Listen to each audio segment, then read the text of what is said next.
NBFC जो है वो डिपॉजिट्स नहीं ले सकती। ये बहुत अच्छी बात है। इसका क्या कारण है?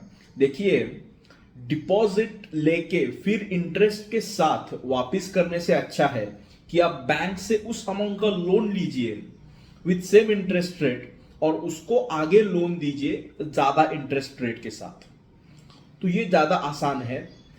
कैसे, ये विस्तार से इस वीडियो में समझते हैं तो आपको जो कंफ्यूजन है वो दूर हो जाएगा कि एनबीएफसी डिपॉजिट नहीं ले सकती तो हम काम कैसे करेंगे। तो ये जानने के लिए वीडियो पूर्ण देखिए, तभी आपको इस पे क्लैरिटी आएगी। और देखिए, जो एक traditional way of doing business है कि जहां पे डिपॉजिट लिया जाता है और उस डिपॉजिट का इस्तेमाल आगे लोन देने के लिए किया जाता है। जो डिपॉजिट का इंटरेस्ट रेट है उससे ज्यादा लोन के लिए इंटरेस्ट रेट रहता है और ये बीच का जो डिफरेंस है वो प्रॉफिट रहता है। ये एक ट्रेडिशनल बिजनेस मॉडल है फाइनेंशियल इंस्टीट्यूशंस का।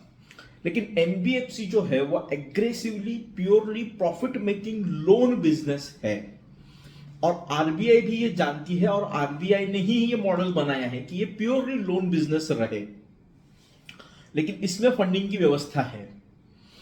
देखिए, होता क्या है, जब आप डिपॉजिट्स लेते हो तब आपको वो डिपॉजिट्स रीपे करने पड़ते हैं with pre decided interest rate. मान के चलिए आपने 10 लाख का डिपॉजिट लिया, इंटरेस्ट रेट आपको 10% से रीपे करना है, तो आपको 1 लाख इंटरेस्ट देना पड़ेगा। मतलब जब आप वापस करोगे तब आपको 11 लाख रुपए वापस करने हैं।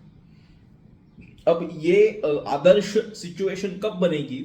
जब आपने 10 लाख का डिपॉजिट लिया और आपका लोन 8-9 लाख का डिसबर्समेंट हुआ है और वो डिसबर्समेंट 18% 20% के रेंज में हुआ है, तो यहां पे आपको 7-8% का प्रॉफिट बनता है कि जिसमें आपको पूरे एक्सपेंसेस निकालने हैं, जो रेशियोज मेंटेन करने पड़ते हैं। डिपॉजिट टेकिंग मॉडल्स में आपको रेशो, सीडी रेशो या अलग अलग रेशोज है, उस पर एक अलग से वीडियो बना है, वो आप देख लीजिए। वो आपको मेंटेन करने पड़ते हैं, तो वो एक काम ज्यादा बढ़ गया। उसके बाद फिर आपको लोन देना है। अब मान के चलिए ये 8-9 लाख आपका लोन गया नहीं, आपका सिर्फ 2-3 लाख ही लोन डिसबर्समेंट हुआ, तो आप लॉस में जा सकते हो। लेकिन ये एनबीएफसी में होता नहीं है कि आपको आपका खुद का फंड्स रहता है, क्योंकि 10 सीआर से ही एनबीएफसी बनती है, तो आप वो इस्तेमाल करिए। बेसिकली ये जो 10 सीआर कैपिटल है वो रॉ मटेरियल आपका है, वो रीयूजेबल 100% रीयूजेबल रॉ मटेरियल है। आपने अभी 10 सीआर दिया 25% से, तो रिकवर होते समय 2.5 सीआर आपको एडिशनल मिल रहा है एज अ प्रॉफिट। 50% 50 लाख आप हटाइए, एक्सपेंडिचर में चला गया, तो 2 सीआर प्लेन प्रॉफिट है और 10 सीआर आप रीयूज कर सकते हो फर्दर डिसबर्समेंट के लिए। तो ये इकलौता ऐसा मॉडल है जहां पे 100% रॉ मटेरियल यूजेबल है विथ सेम रेट रिटर्न्स। तो डिपॉजिट लेने का इसमें जरूरत ही नहीं है। अब आपको ऐसा सिचुएशन बनती है कि जहां पे आपको फंड्स चाहिए। अब आपके खुद का कैपिटल हो गया 10 सीआर, उससे ज्यादा आपको फंड्स चाहिए, तो आप इजीली बैंक से लीजिए। जहां पे आप 12% डिपॉजिट पे दे रहे थे, वहीं पे 12% बैंक को इंटरेस्ट चुका के फंड्स दीजिए और वो आगे आप डिसबर्स कर सकते हो। तो बेसिकली हर एनबीएफसी, हर सक्सेसफुल एनबीएफसी यही करती है। और बैंक को भी आसान रहता है क्योंकि उनको एक ही जगह पे पूरा लोन देना है और वो रिकवरी उसमें प्रॉपर रहती है, क्योंकि एनबीएफसी के मॉडल आजकल 0 एनपीए के बन रहे हैं, तो वो आसान हो गया है। तो बैंक भी इच्छुक रहती है कि हम एनबीएफसी को लोन दें। आरबीआई भी खुश है क्योंकि आरबीआई को क्या है, एनपीए कम चाहिए, लोन बटने चाहिए, लोन रिकवर होने चाहिए, किसी भी इस पे पैनिक नहीं होना चाहिए। बैंक भी खुश है कि उनको इंटरेस्ट रेट जो उनको चाहिए 10-12% वो मिल रहा है। एनबीएफसी भी खुश है कि उनको फंडिंग मिल रही है और एंड यूजर भी खुश है कि उसको क्विकली लोन डिसबर्समेंट हो रहा है। उसको 1-2% एक्स्ट्रा देने में कोई दिक्कत नहीं है, क्विकली लोन डिसबर्स हो रहा है कि ज्यादा टेक्निकल चीजों में जाने के बिना लोन उसको मिल रहा है। तो विन विन सिचुएशन यहां पे बनती है।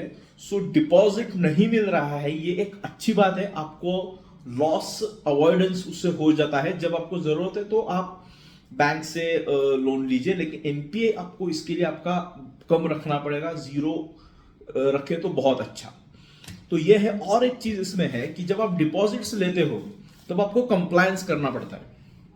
अब आपने आरडी लिया, रिकरिंग डिपॉजिट, एफडी लिया, तो उसके हर मतलब आपके जो एजेंट्स है उसका अकाउंट अलग, आपको मल्टीपल डिपॉजिटर्स हो जाएंगे तो उसका हर एक का अकाउंट बनाइए, वो सारा मेंटेन करिए, फिर उसको इंटरेस्ट देना है, इंटरेस्ट रीपेमेंट टर्म डिजाइन करिए। तो एक पूरा का पूरा कंप्लायंस बर्डन या एडमिनिस्ट्रेटिव बर्डन उस ऑर्गेनाइजेशन पे आ जाता है। तो यहां पे क्या है, सिर्फ आपको लोन देना है, purely focus loan disbursement, loan business पे होता है। 25-36% से दे सकते हो।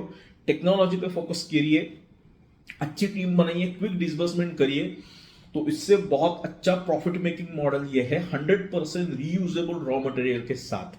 तो डिपॉजिट नहीं ले सकते, ये बहुत अच्छी चीज है। इसको समझिए, इसको डिकोड करिए और आगे बढ़िए। Thank you.